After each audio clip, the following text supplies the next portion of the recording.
Good morning, students. Week 8, last week of Human Resource Management. You're going to finish well, you're going to finish strong, you're going to do fantastic. This week, you have very little reading to do in your textbook, but what you are going to read is going to be very strategic, very important reading. The things you're going to learn today in this lecture and through your reading this week are actually going to be principles that you'll be able to apply the rest of your life. So though you've already written your conclusion in your CEP, you won't be adding these concepts in your CEP, but please don't take that lightly and please don't discount these concepts because I said you're going to be using these the rest of your life. This is maybe out of all the topics that we study in human resource management, looking at motivation, empowerment, and strategic fit, I think are the most important ones, along with someone developing a positive psychological contract. When we have that, we have great employees, and we can help people achieve those things that I just mentioned. We're really good leaders. And I believe that every one of you is striving to be just that. I had to bring out my cowboy gear. We are, hey, it's my Cowboys. I was born and raised right outside of El Paso, Texas, on the New Mexico side. My dad came from a family of 12 children. He's the third oldest. So where I grew up, if you weren't a Cowboys fan, you probably weren't going to live very long because you didn't want to root for somebody else when football season came around. And yeah, I played football myself. I love it. I think there are so many HR components that we can use the analogy of athletics regarding team building, regarding the purpose of who you hire. As an example, when you're talking about alignment and fit, when the NFL teams get ready to go to the draft board, when they get ready to draft the players, if they need someone in a certain position, they're very specific on the homework they do to find out who the college athletes are that are out there that are the best in the whole nation, or maybe even the world, at being able to play that specific position. Those of you that do understand a little bit about athletic alignment and strategic alignment for personnel and the organizational goals will understand that if you need someone that is going to be your absolute best wide receiver on a football team, then you're not going to look for someone that is going to make a great offensive guard. They're completely different roles. And so the personnel that you're looking for needs to have the sets of KSAOs that would be the right fit. Because if you get the right personnel in the right role, then your organizational goals have much greater chance of being successful, right? Okay, so let me bring up our PowerPoint slides and we'll jump right in here. So this is week 8 lecture, last week. So we're going to talk about strategic alignment, vertical, horizontal, and personal fit. Now, you're going to see this in your textbook. You won't see this exact same design. I used a different design for it because you already saw the one in the textbook. So this will help you get a different angle, if you will, to look at it from. So vertical fit, horizontal fit, and personal fit. All three of these matter. Now, in your textbook, you're only going to see vertical and horizontal addressed. But I'm going to give you some information in this lecture that you're not going to find in your textbook. And it's going to give you insight or track on understanding how all three of these concepts do fit together. And what do we mean by fit? We mean congruence. We're meaning where there is chemistry happening, man. It is working as a team. And as a group, everybody wins if we are helping each other be successful. And athletics is a perfect example of that. You have to be a servant leader and wash your teammates' feet, help them do well on and off the field in their personal lives so that your team can win. All right, so let's go to the next slide here. These are definitions that I'm going to give you here a little bit to help us understand the power of it.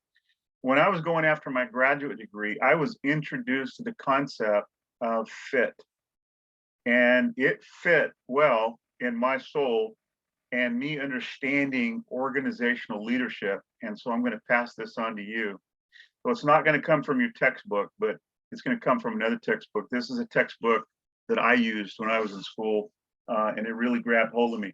So here's the definition. The concept of fit is crucial to understand the organizational model of congruence, of change. In other words, how can we change so that our chemistry is even better and we can perform better individually and as a team, and everybody wins, baby, because that psychological contract has not only been signed, it's been signed and outlined. So in systems, the interaction of the components is more important than the components themselves. So I got a misspell right here. That is supposed to say than, okay? Than the components themselves.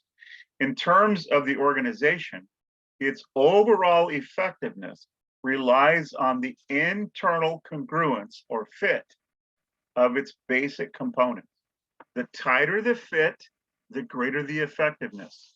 And again, athletics, a dance team would be another example of that. A music team, a band, an orchestra, anything that people have to work together, but when they do, everybody wins together. Everybody gets to feel that euphoria of camaraderie, of everybody working on the team together. And here's a picture of this. We all are bringing a different piece to the overall puzzle. We're bringing our own individual KSOs. We're bringing our background. We're bringing our ethnicity. We're bringing our passions. We're bringing our joys. We're bringing our spiritual gifts. And every one of us are bringing them.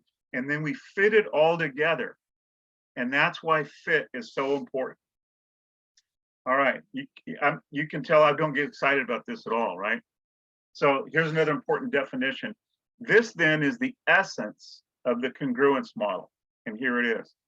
The greater the congruence among the internal components, the more effective organizations will be in transforming their strategies into performance. So way back when we first started the beginning of this class talking about organizational purpose, about its strategies, its vision, its mission, that then turn into goals. Well, none of that matters if we don't ever do any of it, right? If we don't accomplish anything that we strategize, then it's just a good idea. But when we transform it and it turns into actions where we are performing as a team together, now we're getting somewhere. And opposite, the poorer the fit, the wider the gap between the strategy and a successful performance. Again, affecting everybody. All right, so let me move this a little bit further out of the way. This is going to find in your textbook, except for the personal part. This is what I brought into it to help you understand the concepts. You're going to see in your textbook the focus on the vertical and the horizontal. So the org strategy is based on the org purpose, right? The org vision and the values. And personal fit happens when the HR decisions, policies, and procedures align themselves with the overarching organizational strategy. And this only makes sense, right? This is what we want to do as an organization. Here's our purpose, here's our vision, here's our values. Now, when we begin to organize all of that, we have to make sure that all the organizing, all the policy making and the procedures that we go through are continue to line up, to fit with, as a puzzle piece, with that purpose, vision, values, right, and goals. Then this is where the horizontal part really comes in. It's so valuable. All or every one of would be another way of saying it, the internal organizational HR elements. Horizontal fit happens when they are all lined up with each other in concert together to serve the above purposes. Okay. Now let's look at the personal side. Personal recruiting. So again, on an athletic team, you're going to get somebody on that team that is really good at doing certain things. They may not be that good at other things, but you're not going to let them go because they're not good at everything. You want them to be really good at some things that will make your organization better. So personal recruiting, the personnel hiring, and then the training and the development. So we've already brought them on the team now. Let's say we drafted them to our team, but now we got to bring them into our system. They were using a different system in college. Now they're coming onto our team and they need to learn our system. So now we got to train them. We got to develop them. We got to help them increase their skills in certain things. And then we want to retain them. If we've invested that much in them, we don't want them leaving and going somewhere else, right? And when all that's happening, then the alignment or the fit of both the vertical and the horizontal organizational strategies are taking full advantage of each individual's KSAOs. Remember, we talked about the steakhouse weeks ago, that we don't want a really good administrator who can't cook at all to take the place of our fantastic chef who's making steaks and keeping people coming in the doors. We don't want him trading places because maybe the chef is not worth beans at budgeting. So he's not going to bring anybody else into the restaurant to cook for if the business folds because it's not operating inside of its budgetal necessities and requirements, right? Okay, so here again, I want you to see this. What I want you to see here too is how different even the hands are right here. This is heaven, guys. This is what the Holy Spirit wants. The Holy Spirit doesn't want us arguing or competing or creating conflict with each other over our differences. Jesus made us different on purpose. And then he wants us to work together as a team so that we can take full advantages of all the diversity that he designed us with. Diversity of generational age, the diversity of ethnicity, the diversity of gender, the diversity of background, the diversity of passion, the diversity of education, the diversity of worldview on where somebody came from. Somebody from Africa is going to bring something to the table that somebody from South America isn't going to have. And the same with North America and different parts of Asia, right? God designed all of that on purpose for us to strengthen each other. And again, when we do that, we're good leaders if we're helping people work as a team. All right, that's it. This is your last lecture. Go into your discussion board and just really enjoy this last week. Again, if you need anything from me, text me or call me as you're getting ready to wrap this up. Don't forget to make all the changes in your CEP, all of the grading changes and recommendations and corrections that I have made during the first 7 weeks, because this week, making those changes adds up to 25% of your total CEP grade. So make sure you do due diligence this week. All right, let me stop the share and then I want to pray for you. In Jesus' name, I'm so proud of all these students. I'm so glad they're here now at the end of the last week, beginning of the last week.